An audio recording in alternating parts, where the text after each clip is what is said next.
Okay, so the next section of the student handbook that we are going to cover today is on page 9, the very bottom of page 9, behavior standards and expectations. So this is all about how you act and how you control your body and your mouth and all of those things here at school. Code of conduct. Standards and expectations of student behavior are established in order to promote a safe and orderly environment. This can only be achieved and maintained when parents, educators, students, and the community work collaboratively toward this goal. So parents and educators and students, we all have to work together in order for this environment to be safe and to really promote what's important, which is academics and student growth. In view of the diverse standards of conduct taught and practiced in the homes of its student body, Holt expects its students and staff to demonstrate behavior that is socially acceptable and polite in a polite and civil society. So we know that all of your home environments are different, but here at school we are all going to try to behave in a socially acceptable way, which is a polite way, and civil, which means we're getting along with each other. So we're being polite and we're getting along.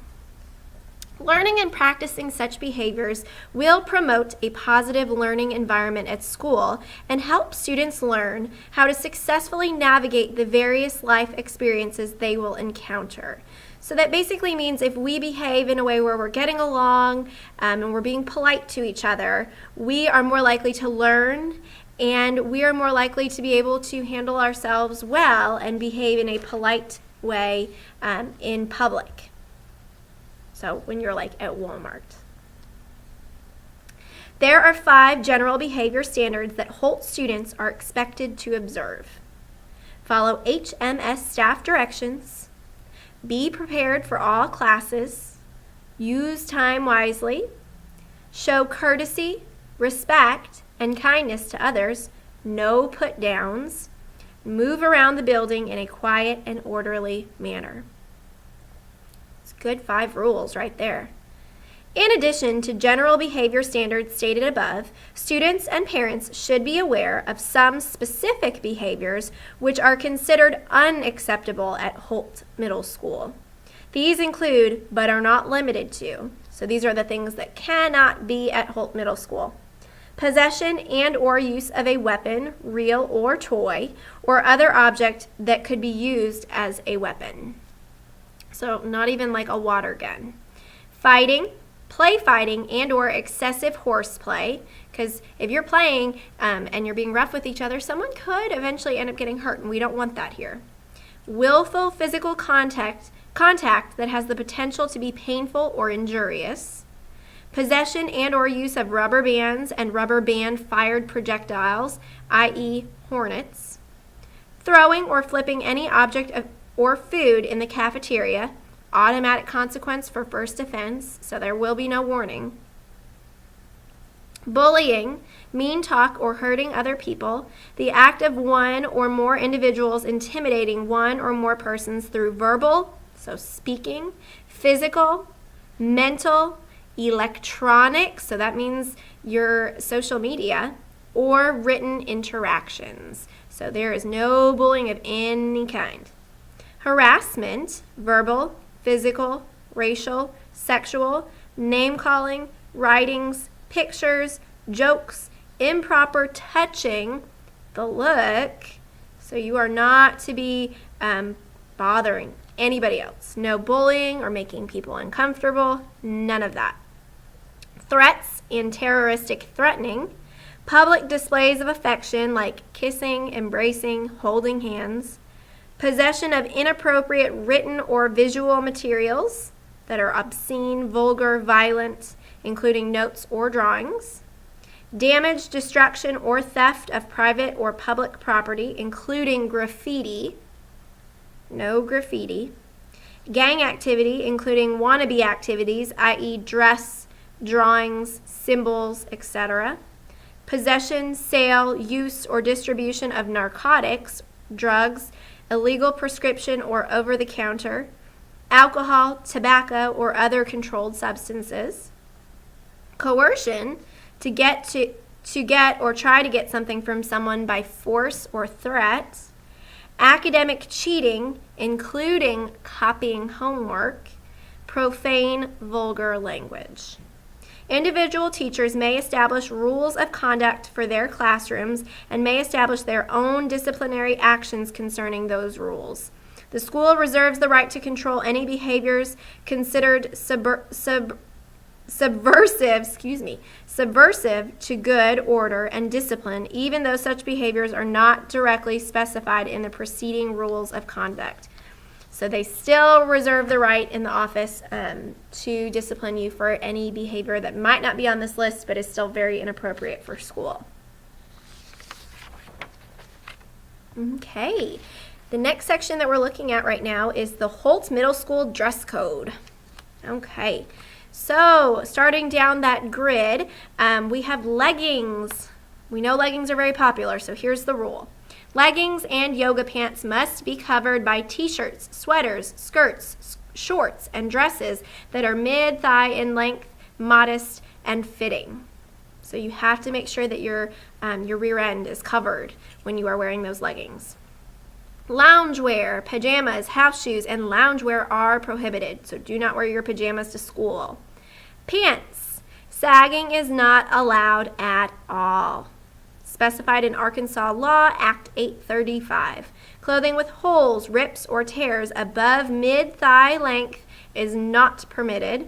Clothing with holes should not reveal inappropriate skin or expose undergarments. Shirts.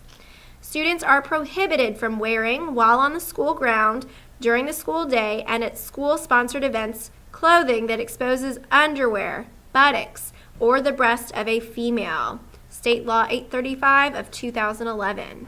Shirts must meet 3 fingertip shoulder coverage rule. So if you put your fingertips up to a strap and it is not 3 fingertip length in width, then the strap is not wide enough to wear at school. Prohibited shirts. Spaghetti straps, halter tops, mesh tops, sheer blouses, and see-through shirts. Acceptable with undergarment coverage that meets the dress code. So even if you have like a sheer top on, you have to have something that meets that 3-finger width requirement. Muscle shirts, low-cut armholes, and tank tops. Rules for body exposure. No cleavage, specified in Arkansas Law, Act 835. No revealing midriff, even when arms are raised. So if you raise your arm up and we can see your belly, then you're showing midriff, and that is against the rules. Shirts must meet the 3 fingertip shoulder coverage rule. Back must be covered. No backbone exposed. So we don't want to be able to see your backbone up and down your back. Rules for body exposure. Moving on. Shorts, skirts, and dresses.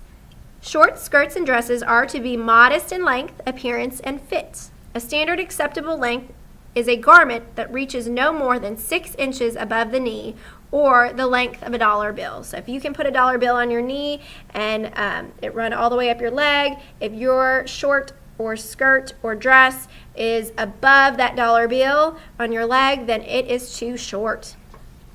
School uniforms must meet the dress code except during designated school performances. Offensive clothing. No clothing, hats, backpacks, or jewelry that advertise or depict alcohol, drugs, tobacco, or tobacco products.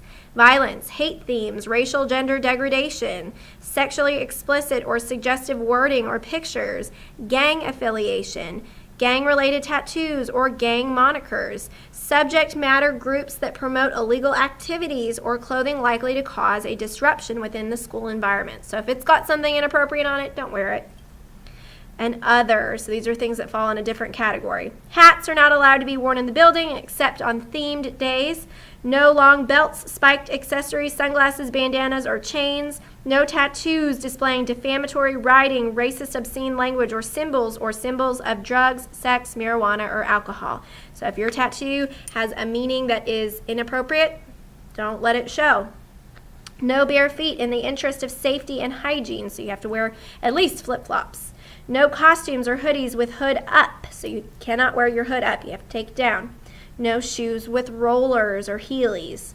Violations for the dress code go like this. First offense, warning, and will correct the attire. Second offense will correct the attire, and an administrator will call a parent. And students will be allowed to call home one time to correct their attire. Students may not return to class until clothing is appropriate. Repeated offenses will result in further disciplinary action. Administrators have the right to assess fads and determine if they are appropriate attire. So even if something is new and is not listed on this dress code, if our administrators determine that it's not appropriate, it won't be allowed. That's the end of this section.